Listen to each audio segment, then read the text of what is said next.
So, we're going to be talking about three things today. We're going to be talking about social, we're going to be talking about search, and we're going to be talking about content, which is the website and the blog posts and all the other resources that you host on your site. Let's get into it. So, little pitch about us. We're all about growing awesome ideas. We've existed for about 5 years as a digital marketing agency, and we run impact hours with purpose-driven organizations. So if you want to chat more to us about this stuff, we want to hear from you. We don't necessarily want you all as clients. We just want to help. So our focus is search, social, analytics, and strategy, and we've been really fortunate to work with a whole wide range of different organizations and businesses, and I really love that about what I get to do. So some businesses that aren't on here are like New Zealand Red Cross, and we're going to be using them as a bit of an example through some of the conversations we're going to be having today.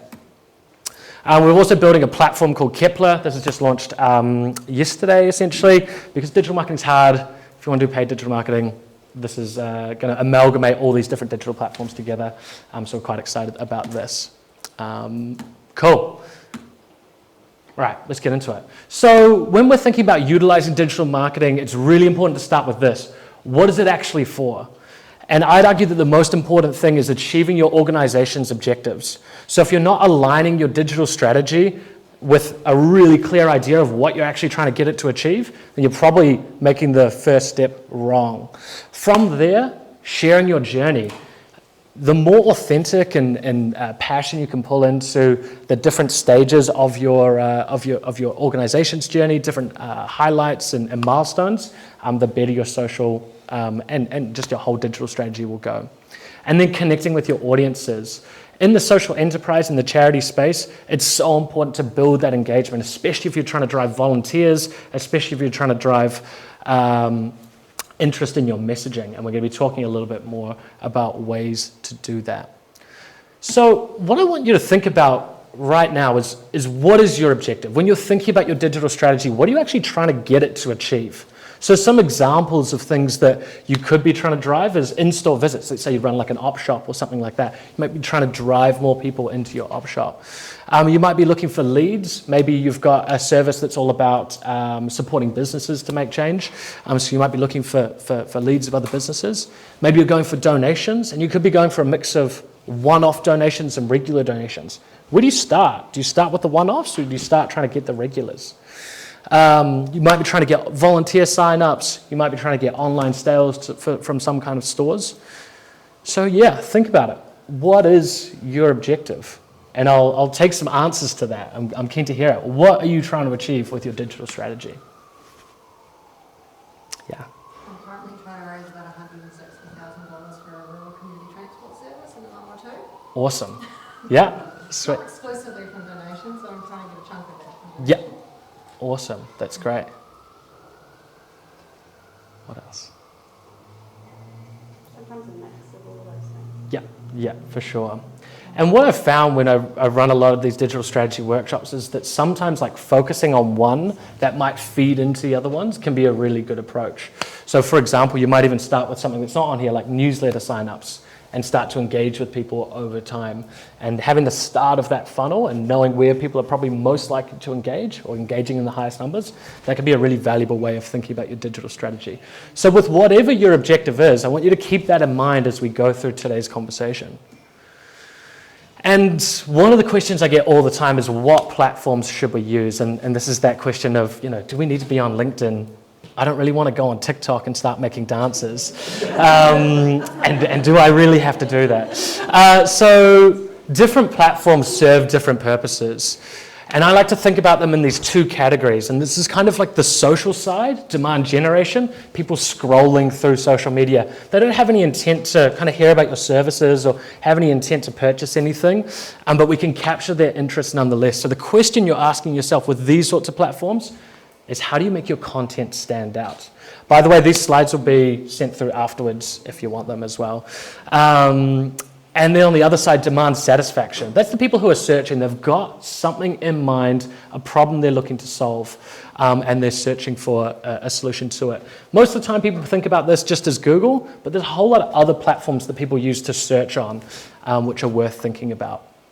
And this is all about making your product or your service as easy as possible to find. But going a little bit deeper on that demand generation side, I really want to start with the social side.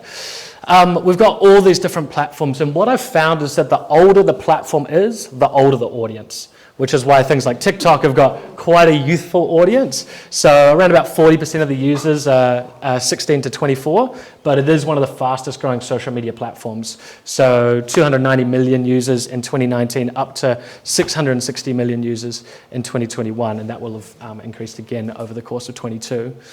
You've got platforms like LinkedIn, which are really good if you've got a B2B play. You're trying to engage with other businesses or stakeholders within businesses.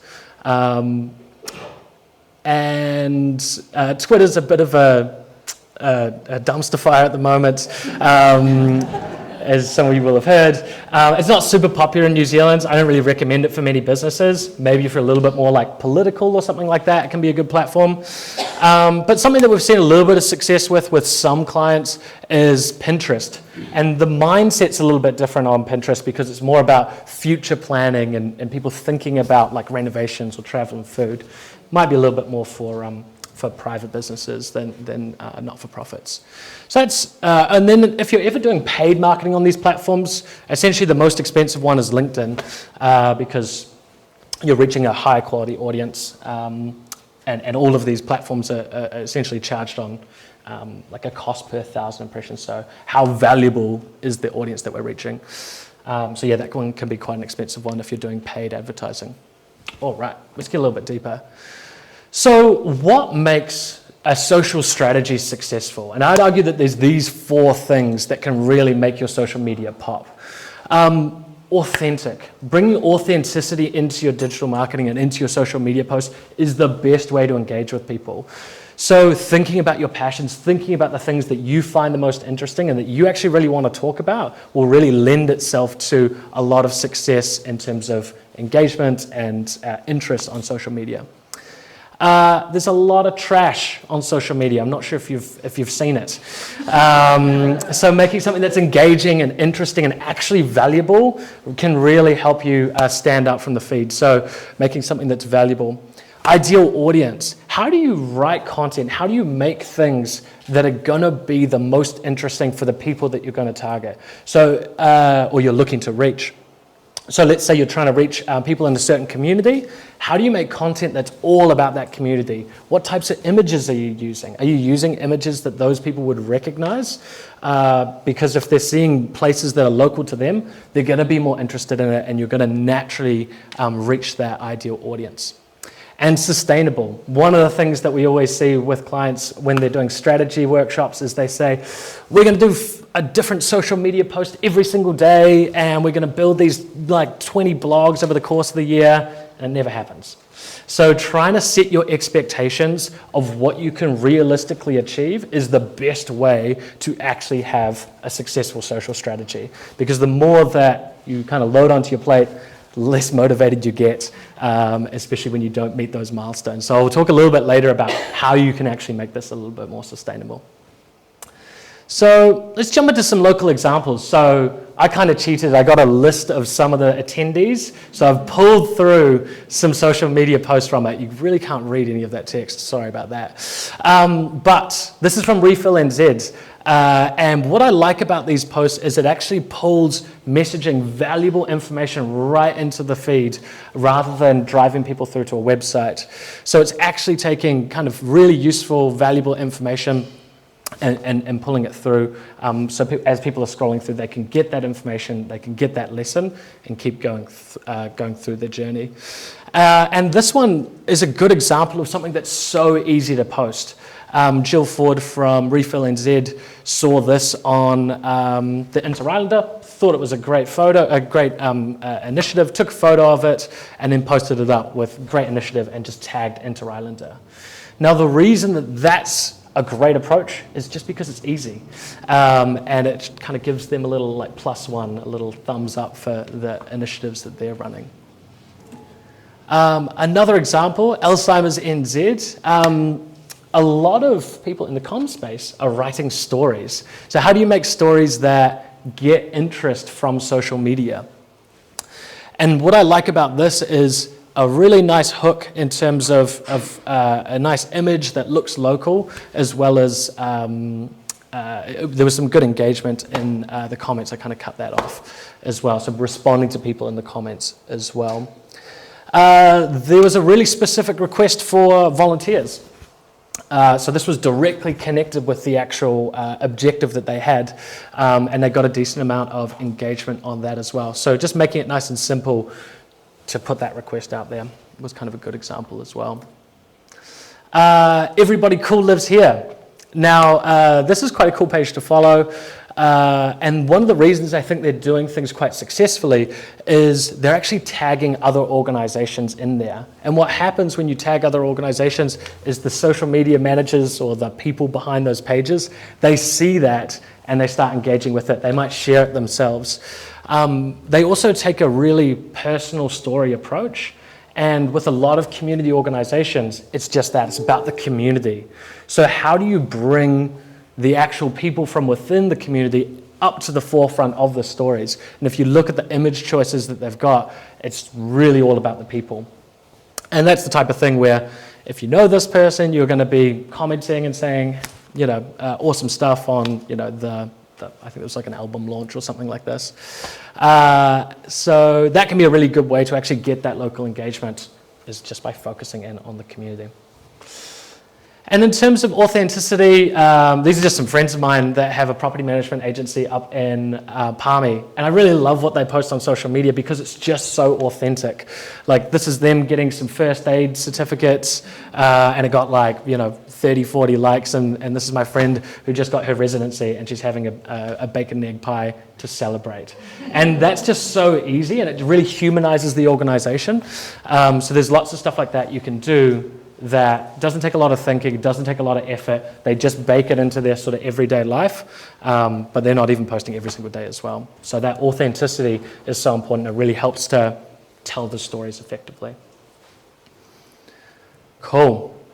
I'll just quick pause on that. Social media. I haven't talked about any boosted posts or anything like that, but do people have specific questions around social that you would like covered? Or does this spark any thoughts you want me to expand on?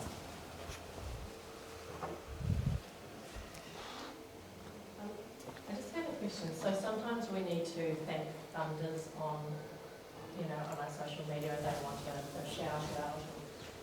I guess it's a little bit hard to be authentic.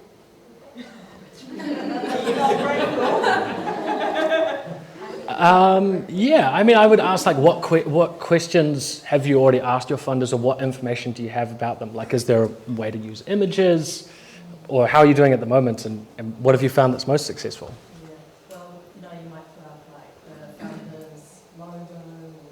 Oh, like organizations? Yeah, say if we've got a grant from a trust or a foundation, then they might say, here's our logo, can you give us a shout out on social media? Mm-hmm.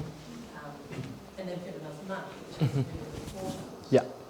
But sometimes this stuff looks really great, like being authentic. Mm. I'm just wondering how to marry that with those kind of requests. Yeah, so I imagine there's people in those organizations who are probably more passionate and probably driving it. So I don't know, even telling their stories to humanize it a little bit more. I mean, the worst thing is just seeing a logo of a brand, because it just doesn't get any engagement. It doesn't actually work for the brand either. So yeah, there's all sorts of different things. So thinking about the people in the organization, thinking about the specific impact that money will have, and connecting that to maybe their organization's mission. Or yeah, how your organization's mission and their mission maybe align. You can maybe put some comms together around that. But yeah, I know it's hard to thank those organizations. To reinforce what your organisation's doing and saying this has helped us do this, and then share a photo of your own, something with your logo associated with something. Yeah, exactly. Yeah, or even your team at their premise, or something like that. That's what we do for Zealandia, for example. To celebrate the fact we're partnering with them, we take the team to Zealandia, get a photo, use that instead of hey, here's the Zealandia logo to partner with. Just makes it that little bit more engaging, makes it a little bit more real. Also, I was just thinking, if it was a repeat grant, if it's been something that's been, rolled over, potentially looking at where the money went last time, sort of doing a story on what happened last time with the money, the funding that you got from them. So there's that kind of instant reality connection around what you're doing, and yeah, bring it down to you really. Thank you.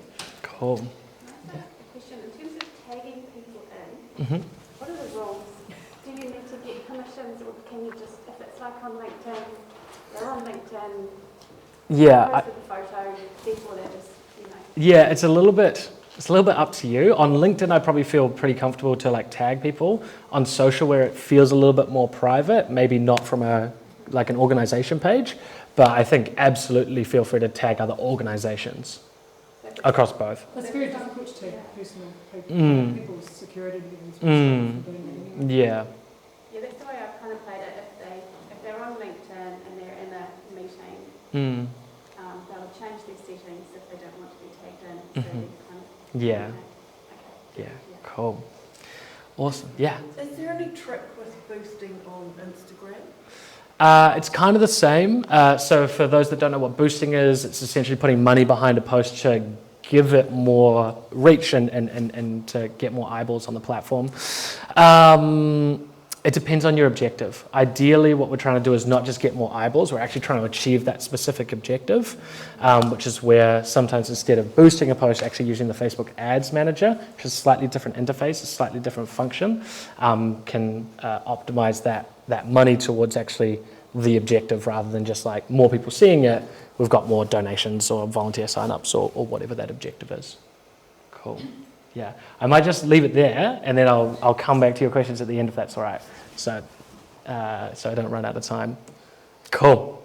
All right, so I've talked a little bit about this demand generation. So that's people scrolling, they're not thinking about making a purchase decision.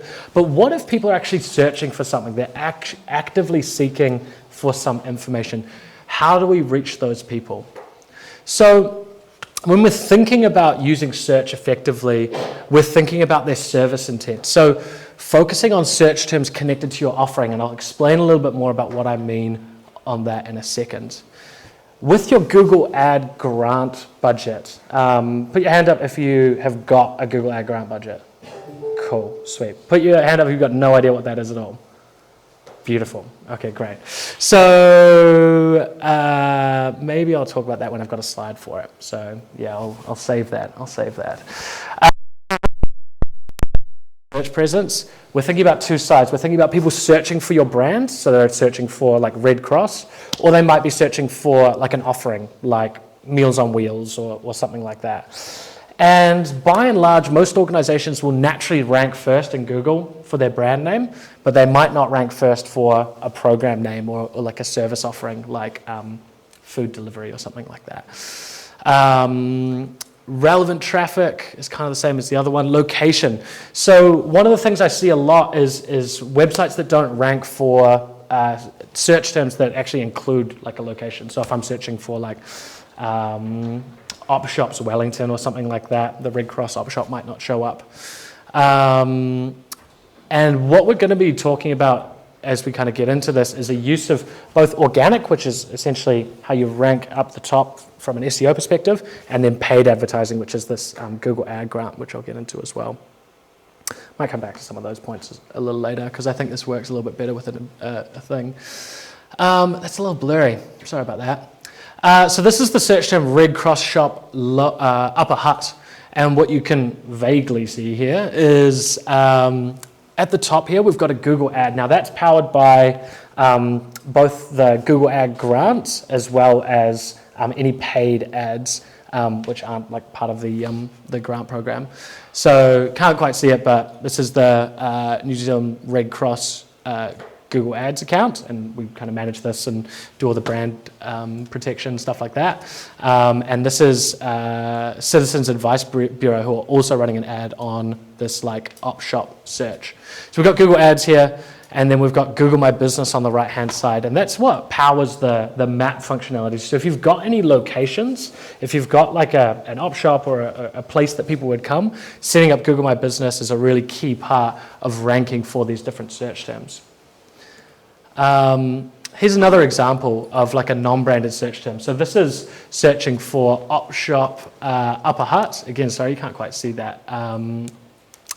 And what we've got is we've got these different Google My Business listings here. So that again for these non-branded searches, people who aren't searching for like Red Cross, they're searching for op shops, having that Google My Business set up is really important so you can actually rank here, and it's really helpful for users to be able to find the location and find the find just like key information like phone numbers and stuff like that from it. And then down here, this is where like organic search starts coming into play. So there's a difference between the paid search, which is kind of what I showed up here. These are kind of ads. You can see it by this tiny little ad section. So that's paid, and this stuff's free. So thinking about both the paid advertising side and the organic side is going to be really important for essentially driving traffic through to your website. And to drive traffic to your website, to rank for a non-branded search term, we've got to do a few things to our website. So I'm trying to think of a good example. I'll just use op shops and continue with it. So let's say we're trying to rank a website for the search term like op shops Wellington. All we want to do is we want to put those words onto our website. So you can find and replace this for whatever service offering you might have. Maybe it's like volunteering Wellington. Maybe it's free food Wellington, or like free food store Wellington, something like that. So whatever people are searching, you want to put that text onto your website in order to rank it for for that search term. Other things that I see that can help your website rank is making your site really fast, so not uploading really big images to your website, and then having lots of links from other websites, and kind of get into that afterwards. Cool. Let's talk about the Google Ad Grant account. So Google is very generous, and they give all charities up to 10 grand a month of free money to spend on these Google ads. Now, there's a few catches. So you've got to be a registered charity, that's fine. You've got to have over a 5% click-through rate, and there's certain things that you can and cannot advertise on. So what do we actually use this for? What I found is that trying to drive donations from this is really tough, because everyone who's a charity is all going after donations. So if we can't, like, you can try to do that, but if you can't do that, what else can you go for?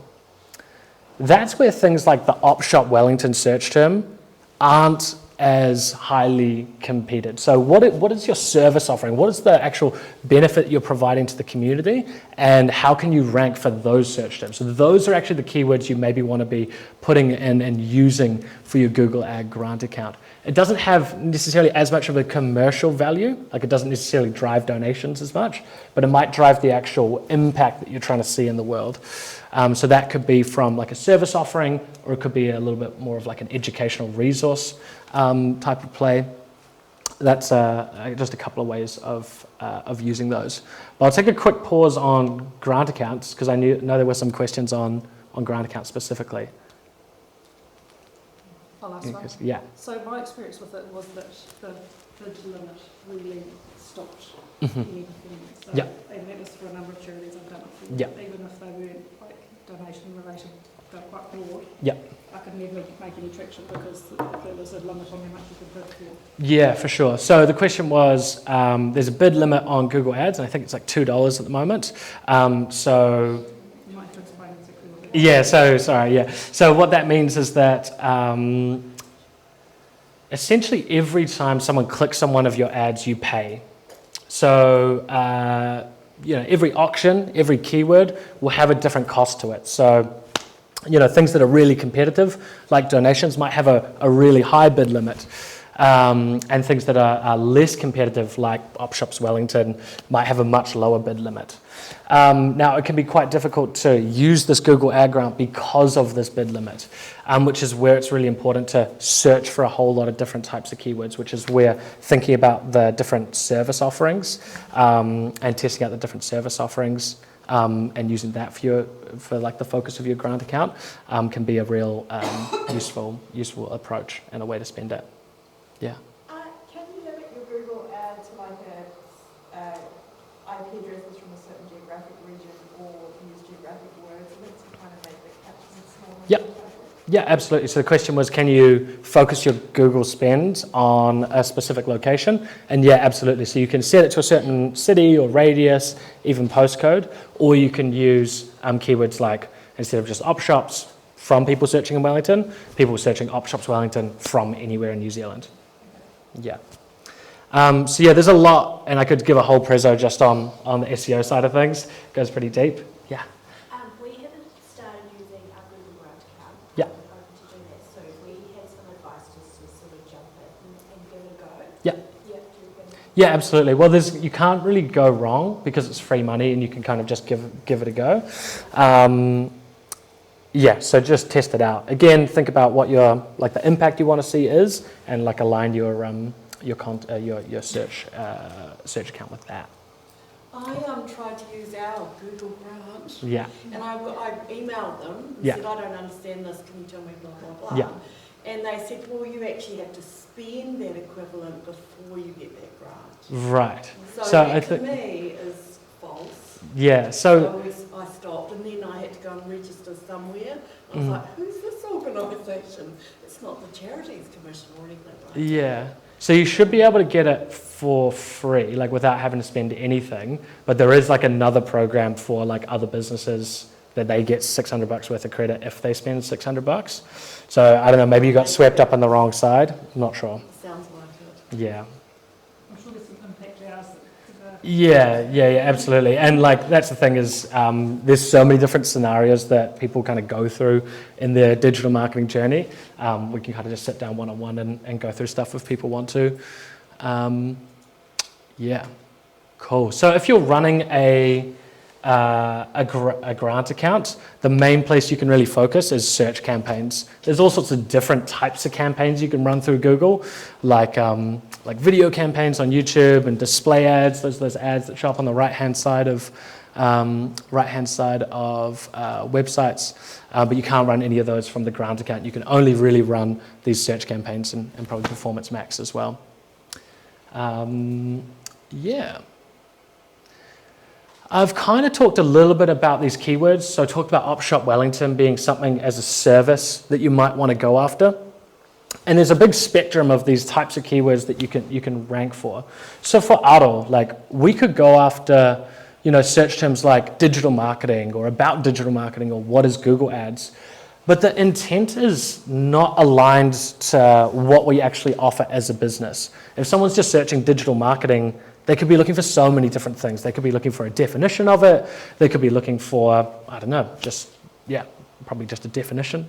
If there's someone searching for like digital marketing London, they're obviously not really a potential client for us. So that's a really low intent keyword. And it's really important to understand the difference between these low intent search terms and some of these higher intent ones. Because if someone's searching something like digital marketing Wellington, that is a really important keyword for us as an agency. So as you're thinking about the types of search terms you might go after in the search space, think about how related to your service offering they are. Because the higher intent they are, the more likely that traffic that's coming through to your website will be really high quality. Cool. Yeah, so these are just some examples of the actual ads that we've written for a couple of clients. And what the kind of key point is try and make it interesting. Same thing as the social side of things. So you can actually drive like relatively high amounts of traffic through to your website.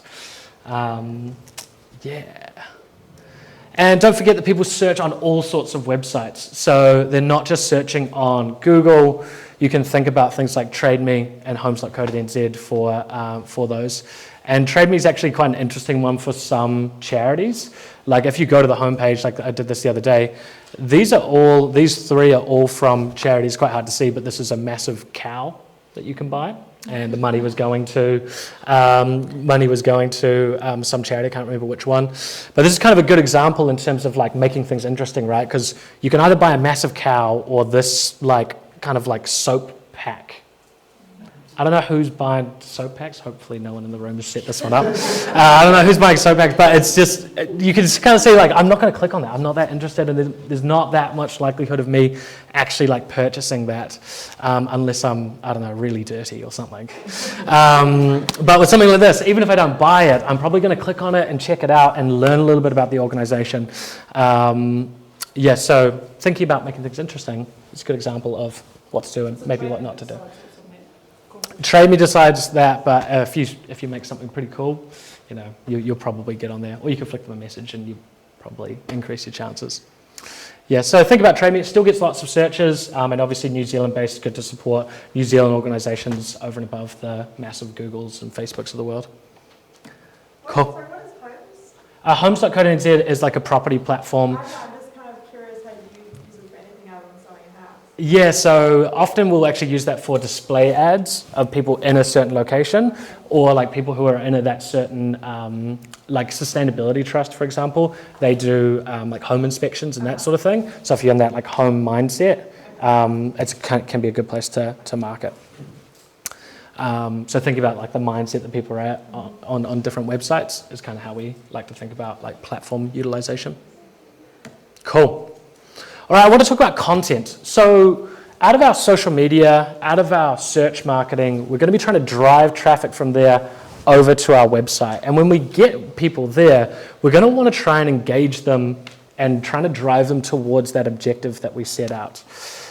Because most of the conversion points, most of the objectives actually get achieved on the websites that organizations run. So this is kind of like the order, right? Like people come from here through to the website. On this kind of side, we're thinking about the ads and like the posts, like what are we actually saying? What are we pushing out? We're thinking about the audience, who are we saying it to and how are we reaching those people? And then we're getting to the content, right?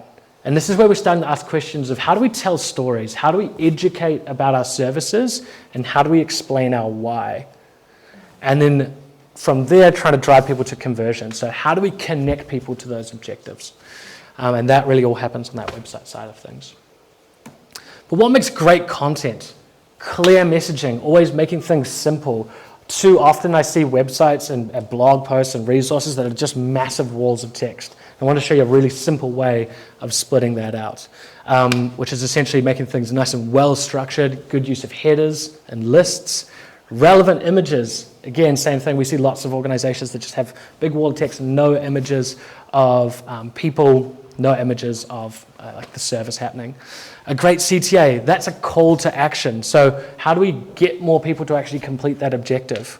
Shareable. If you landed on the piece of content that you're writing and it was the first time you were there, would you share that out on your own social media? If not, can you make it more interesting? How would you get it to a point where people will find it so valuable that they will actually share it? And then long term. So you can write blog posts for like, you know, a bit of an update for what's happening right now, but the things I've seen work best is this evergreen content, stuff that's a valuable resource that will continue to be valuable long term. And I'll give you some examples of that as well. So here's the Red Cross website. Again, you can't really read what this text says, but this is kind of before, this is what it looks like right now. And even with just like 30 seconds of tweaking, just putting some headers in and some bullet points, you can just make it that little bit more digestible. And just simple things like that can really help improve the amount of time that people spend on your website and how engaged they actually are with the content. So good use of headers, good use of bullets, and even using images and stuff like that is important. So little simple tweaks like that can make that more usable. And calls to action. This is what happens on the Red Cross website at the moment. This is more information. Interested in becoming a support volunteer, contact us or go to this page. Which at the bottom of this long article isn't very engaging and doesn't necessarily drive the highest amounts of clicks through to people actually becoming volunteers. Because this post is all about me making a difference, helping former refugees settle well. So if someone's really interested in this content, they've probably got quite a high chance of potentially becoming a volunteer with Red Cross. So instead of doing something like this, which kind of blends in and is quite hidden, doing something that's a lot more punchy, I just snaked that from their homepage, volunteer with Red Cross, it's got a photo of people, looking at ways that you can improve your website to actually really highlight the thing that you're trying to achieve. Or even a number of different things that you might be trying to achieve. So improving your calls to action will help to improve the actual results in kind of achieving your objectives. And here's just some examples of some resources that I've created in the past. Like, I'm really interested in like the old bunkers around Wellington. So one of the first like blog posts I made when I got started was like a guide to exploring them. And that just got heaps of traction and continues to get viewed. It's not really, it doesn't drive a lot of interest in the digital marketing side of things, but it also hasn't driven none. I've had people who have seen that and then got in contact with me to like do digital marketing. And I think that's because it's coming from a place of authenticity, and it's coming from a place of passion, and people are interested in working with people that have kind of, got some passions and things. And then this is, we created like a template dashboard, and this over time has just had heaps and heaps of views, so 161,000 views. So we haven't spent anything aside from our time on either of those, and it's driven a lot of traffic, it's driven a lot of interest over time. So these are examples of that evergreen content, that stuff that doesn't go out of fashion. It's not just an update about where we're at right now. It's something that people will be able to find valuable long term. Yeah. I need to set up a new website, and what platform would you recommend? Great question. So the question was, what website platform would you use? Now, there's heaps of them out there. Common ones are WordPress, and that can be pretty good. There's lots of WordPress developers out there. It's not my favorite platform. I build most of my websites in Squarespace because it's relatively easy to set up. The price point's not too bad. Last time I checked, it was about $220 a year or something like that. And I can like train other people on how to do it. It kind of works for the most part for what I need. If you need something a little bit more like e-commerce focused, doing something like Shopify can be a good one, but I don't love that either. It's not as customizable. Or you could go with, like if you're going a bit more custom, these days we're now building like our digital marketing agency website in Webflow. So on those ones, can you do it yourself, or do you have to get a website developer in? You could do a Squarespace yourself. Yeah. And maybe if you wanted to zhuzh it up a little bit, you could get like a designer or something to support you with it. But yeah, some of the other ones like WordPress can be a little bit harder to do yourself because it just gets a little bit clunky. So if you're trying to do it yourself, I'd probably go with Squarespace. Yeah, good question though. Cool. So I see a lot of the similar issues across a lot of websites. So does anyone want to be the lamb to the slaughter? And I can do like a little live run-through website audit to provide some suggestions. We've got someone who's really keen in the back. So I'll try and pull this up. What's the website? It's pada.nz. Sorry, I didn't hear that.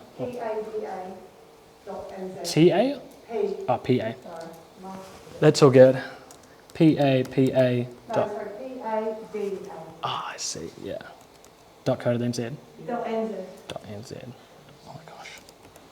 Sorry, I'm not used to this computer. All right. Cool. I'll try and be gentle. Cool. So what do you think we're thinking about when we're trying to order the website? What do you think the first lens I'm bringing to this is? I've been harping on about it the whole time. What are your audience looking for? Exactly. So that's the first question. What are your audience looking for? And then also, what's your objectives? What are you trying to achieve? So we've kind of got two audiences. Yeah. We deliver training to health providers to help Yeah. families. Yeah. But also we have families going there to Yeah. find out, so basically they've got depression, they need help. Okay, cool. Sweet. All right. So, championing potential, well-being in our communities. Nice. So, I'll just go all the way through and then we'll come back up. Cool. Nice. What's it built on? WordPress. Cool. Nice. Those topics. Nice. Cool. Sweet. Awesome. All right, so instantly it kind of feels like it's zoomed in. I don't know if it's like just this computer. So like zooming it out just a tad would probably be helpful. This top section's like takes up your whole screen, can people learn everything about what they need to know about your organization from above the fold? Because in some instances, people will come here and then they'll just bounce. So have they picked up the information that they need from that first? Learn more as a call to action probably could be something a little bit more connected to what your objective is. So like sign up for training or learn more about something specifically. Some of those points, the resources that I saw down the bottom, the topics, they could probably be a little bit higher up because they're nice, valuable pieces of content that people will probably want to engage with.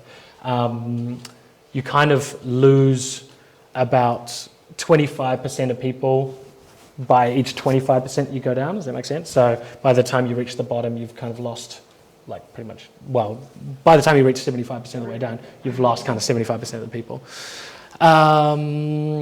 Cool. I really love having this about us. I think this is a great thing that lots of organizations miss.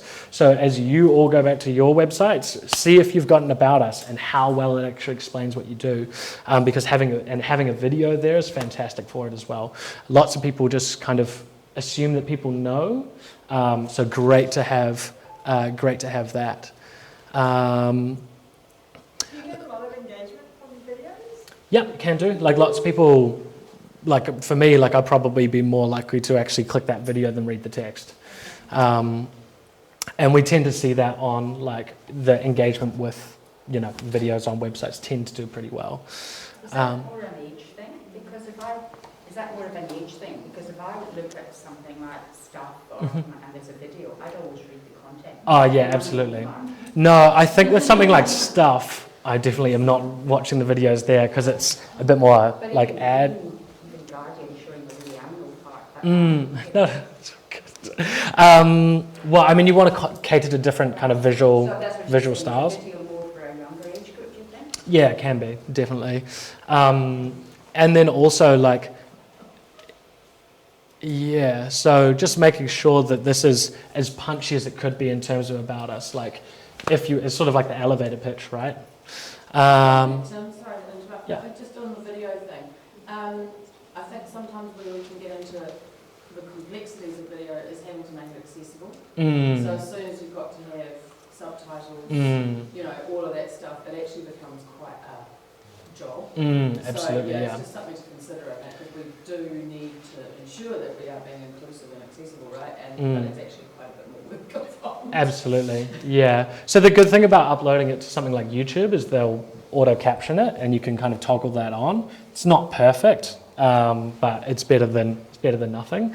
And then I kind of like sometimes I get that and I counter it with, some people have got dyslexia and like can't read the text, so you kind of have to, think about it in both ways. The info in both forms. Exactly, which is great. Yeah, which is great. So I probably put latest news below these topics. Our mission, that's quite nice, but you could make it a little bit more synthesized, maybe chucking an image next to it. Get help now might be one of your kind of big call to actions. I think that's probably the main spot from the homepage that I see it. So, how can you kind of iron that out so it's really super clear where you want people to go from this homepage.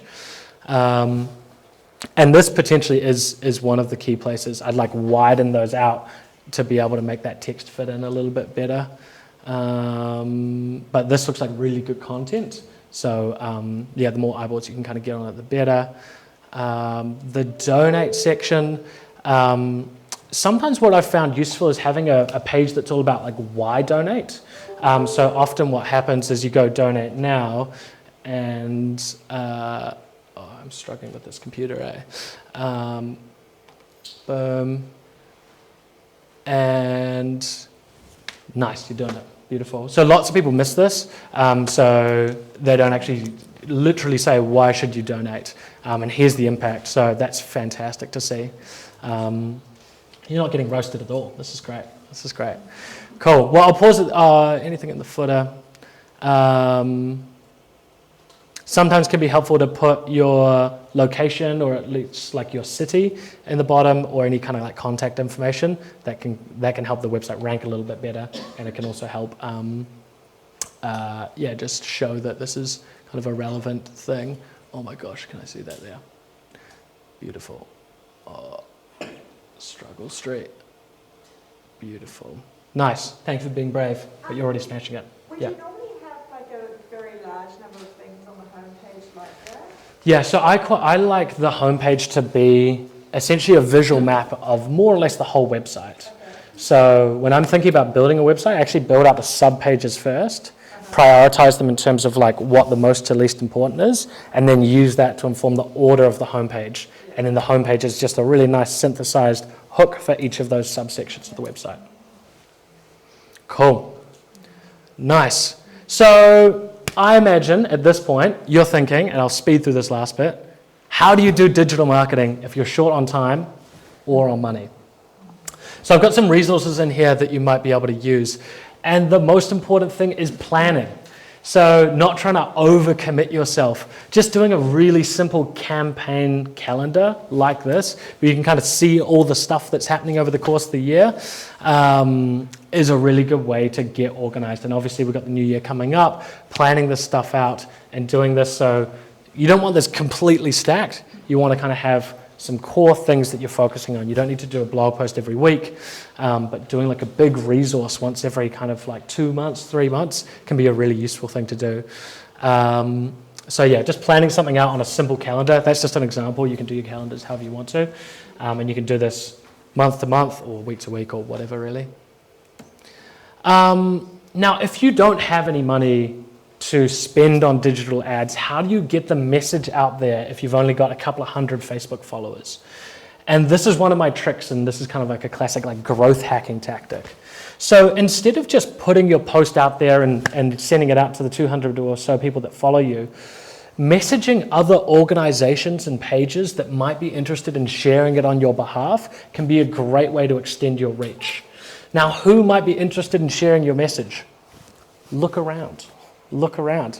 There's in between all the different community organizations, there is a lot of followers, both locally in Wellington and then nationally across New Zealand. So thinking about how you can support each other to be sharing each other's messages can really help to increase the reach and increase the amount of engagement in your posts. So we've done stuff where we just flick Wellington NZ a message. So you guys are probably all going to start doing this now. So we've just ruined that tactic for ourselves, but that's all right. And we just say, hey, we've just put together, I don't know, this guide on Wellington's bunkers. We think it's going to be something really valuable both for local people and tourists. I've written a post that you can copy and paste that just helps like the social media manager increase the likelihood of actually taking it and posting it because we're saving them a whole lot of time. So how do you get in contact with them? I literally just message them on Facebook. So that can be a good way to just reach out to these pages. So that's just an example of some of them. You can build this own list for the people who are in the room or other organizations. Other things you can think about is like local community Facebook groups, that sort of thing. And just having something like that, like I just use that comment section for organizing it of, we've outreached to them, they've posted it, that sort of thing. Cool. I talked a little bit about ads, audience, content, and conversion. When I'm thinking about a campaign, this is how I think about it. I think about what I'm saying, who I'm saying it to, where we're sending them, and what we're actually trying to achieve. So whenever you're thinking about digital marketing campaigns, you can kind of think about it in that context. But I think what's also really important is don't feel overwhelmed by digital marketing. You can really engage at your level. If you don't feel comfortable putting together like a big blog post or running a big campaign, that's absolutely fine.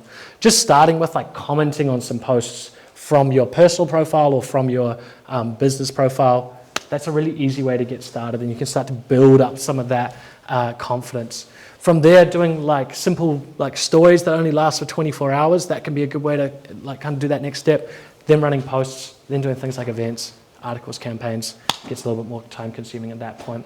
But I think whatever happens, it's way easier to post about your passions.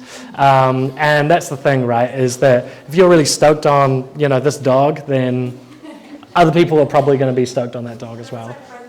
Yeah? Nice, yeah. So like, we run like a photo competition trying to find the best golden hour photos, just because I'm really into sunrise and sunset photos. I just want to see more of them. And then that's just turned into a really fun campaign that leads to us getting photos of your friend's dog. I can use the slideshows. Cool. this is kind of all that stuff synthesized. So hopefully that was helpful. I feel like probably the most helpful stuff was like the social stuff. I think I maybe tripped up a couple of people in the search side of things. There's quite a lot of stuff within search to squeeze into like 10, 15 minutes. And then content and conversions. Making things nice and easy to read. How do you make your website as user-friendly as possible? If you went to a piece of content that you'd created, would you be likely to share it or not? How do you get to that point with your content? Cool. Hepatai. Questions? Yeah. Oh. Several times going through a slideshow, you showed images, pages, Yeah. web pages, with the picture on the left-hand side and the text on the right-hand side. Yeah. What is your opinion of that? Should the text be on the left, photo on the right? Or In terms of the actual websites? website? Yeah, so there's all sorts of different ways to do it. When I'm usually designing a website on something like Squarespace, I'll do text on the left and then image on the right, and then I'll do in the next section, image on the right, text on the left. That's just how I do it, but it's kind of up to you and up to how the website design will actually be structured. With things like that Red Cross example, that's just sort of like a big wall of text. In those instances, I would break that up with some images, break that up with some sections, like headers and stuff like that. Yeah. Yeah. When you're reporting back to your team on your digital work, what kind of steps do you think are valuable? Are we moving away from the website views and the visitors? Yeah, good question. So the question was, what metrics do you use to report on success? The most important thing I report on is how many people completed the objective that we've actually got. How many people signed up for a volunteer? How many donations did we get? How many people signed up to our email newsletter? So that's where I start. From there, if I've spent money on the campaign, I look at how much money we've spent. Let's say I spent $100, and let's say I got 50 volunteer signups. Now I know my cost per volunteer sign up. So, if I spent $100 and got 50 volunteers, it'd A, be a pretty good campaign, but B, it would be a $2 cost per volunteer sign up. So now I know if I put another $100 in, I could probably estimate what sort of results I get. So that's probably the most important stuff. Beyond that, I'm looking at how much traffic is coming through to my website, but more specifically, what pages are they landing on the most? For most websites, about 70% of the traffic goes to the homepage, and then the other 30% of traffic is split between the rest of the pages, usually with 2 of those pages taking up like 20%. So that's really important to know for future website improvements, right? Like if 70% of people are going to your homepage, that's the page to focus your effort on. If 10% of your people are going to like one service page, that would be like the next priority of what to focus on. And then in terms of the actual posts, I would look at what type of content is the most engaging. So ideally, I'm testing out a variety of different types of posts. Like one of them might be a photo of, I don't know, my friend with a bacon and egg pie saying that she just got a residency. And another one might be like a post all about some resource that I've got. Now I tend to kind of try things from a few different like pillars, like messaging pillars over time, and see which approach does best, as well as what type of image and what type of messaging works best. And that just kind of comes from usually just looking at how engaging it was or how much traffic was driven to the website. So what have we got? That's some website metrics, so page views. It's some conversion metrics, like cost per conversion. Also looking at the conversion rate, which is the number of visits to your website versus the number of people that completed your objective. So if I had 100 visits to the website and 1 volunteer sign up, I've got a 1% conversion rate. So that's a couple of things. Yeah. My question is, as charities, we tend not to spend a lot of time doing this investigative work and building. We're simply firefighting. We're doing things all the same time. Yeah. This is all very great. How much time do you think we should spend on really drilling down and looking up all these? Yeah. Great question. So for anyone who didn't hear it, how do we spend the time doing strategy? Doing it quarterly, doing it yearly even, where you do that reflection, can be a really nice way, not just to reflect on what's been successful, but just the amount of work that's been done from the team. So I would say, like in terms of frequency, doing like a 1 or 2 hour session every quarter, and at least every year. And that's where you're kind of going through, a lot of that data. What's worked well, what hasn't, what do we want to do for the next period? there are three of us here today from CNN Wellington. We deal with a much older readership than many people. Have you got any special advice from your experience dealing with an older readership, apart from, readability is obviously one, but what else? Yeah, for sure. So in terms of platform utilization, one of the things I say in some workshops is there's such a wide range of ages on Facebook. Like from, say, 25 through to, like, my grandma's on Facebook and likes all my photos. It's great. So reaching people who are a little bit older, Facebook is probably the platform that you want to go on in terms of social media. Other things that can be easier to miss on websites and that sort of thing, just up the font size. It sounds like a joke, but it's one of my bugbears with websites is the text is really small on lots of websites. You see a lot of people like zooming in or finding their glasses or whatever. Just up the font size and make it a little bit easier to read. And then, just simple, clear, lots of structure to the messaging is key there as well. Yeah. On specifically about collecting donations through a website, do you have a recommendation for what payment provider, like integration? This is driving me nuts. Yeah, so the question is what payment provider to use for what, both the combination of one-off and regular donations? Yeah, I've worked with so many charities and no one's sussed this. So if anyone can develop a tool that's better at that, I don't have a good answer for you, sorry. Nothing's perfect. I think but what I keep getting stumbling at is there's donor box and raise there too that I've found. Really specifically, they're kind of like a Shopify version that's specific to donations. Yeah. But where I'm stumbling is the actual payment processing. Like Stripe will not verify my ID, so I can't take credit card payment. Right. Like simple things like that. I don't want to hear anything like. I think I would just grin and bear it with Stripe and try and, I don't know, reach out to people. Stripe is the cheapest when I last checked in terms of the amount they take off. Yeah. So in terms of actual payment profiles, I would recommend Stripe. And also, taking donations, you don't necessarily need to use something like Raise. If you're using Squarespace, it's not quite a good interface, you just use that. And Stripe. Yeah, for sure. Donation gathering in terms of payment profiles is hard. I know. Yeah, I feel you. I'll take a couple more questions. Yeah. I'm just interested in where you think e-newsletters fit in the digital marketing. Great question. I didn't get to that. So the question was, where do e-newsletters fit? So again, when we're thinking about our objectives, starting with an e-newsletter can be a really good starting point. But what I see every website doing is the hook for that is join our e-newsletter, and then it's just like your email field. I don't know how keen you would be to sign up to something as generic as that. Why should I sign up to your email newsletter is, one of the things you can use to really make that a whole lot more attractive to actually put your details in. So sign up to our email newsletter for quarterly, like talk about the frequency that people might be getting these emails, so they're not getting bombarded with them, quarterly or monthly.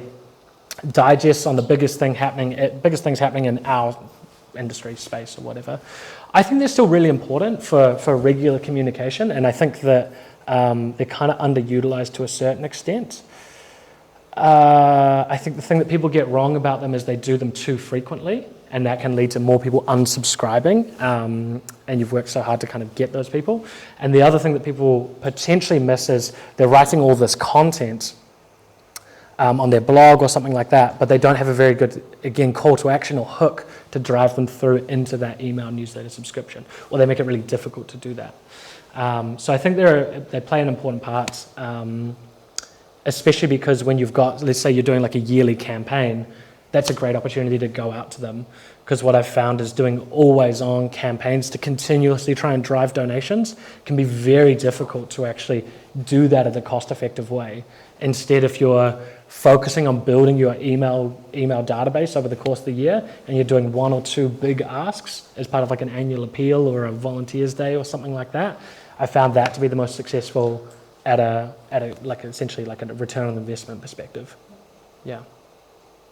Cool. Yeah. So I'll take one more if there is any. Yeah. Not so much a question, but do you want to give us some thoughts about if you need a strategy that sort of separates a couple of different audiences? Mm-hmm. For example, think of a membership organisation where the influencers might be children or younger people, But the decision makers might Mm. group. Yeah. Whole group. Yeah, great. So hopefully this doesn't come across a weird way, but I kind of think about that as in the same way as a B2B strategy, a business-to-business strategy, where with different decision makers or different kind of parties in the funnel, you have to make different content and different types of posts for them. So what resources would you make for kids? I don't know, maybe the educational resources and stuff like that. You know, maybe you're using a lot more of like an illustrative style to make it a bit more like kid-friendly. And for parents, they're going to have totally different questions. They're going to have potential objections, and you could be addressing that differently or making different resources entirely for them. And or thinking about totally different platforms. Maybe you're thinking about LinkedIn for the parents and you're thinking about, I don't know, Instagram, or you might be thinking about TikTok for the kids. I don't know what the age of the kids are. So yeah, platform utilization, the type of content, and then the type of actual post content, and the type of content and resources on your website would be some of the things I'd be thinking about in that strategy. Yeah. Cool. Well, thank you very much for your time this morning. Great to chat. If you've got any questions, we do impact hours. So it's like free consultations. Next week we're also running a boot camp. So that's 2 afternoons of free digital marketing education. So you can find that info from our social. And then we have our own email newsletter as well. So go and sign up to that for all your digital marketing things. Yeah, thanks so much.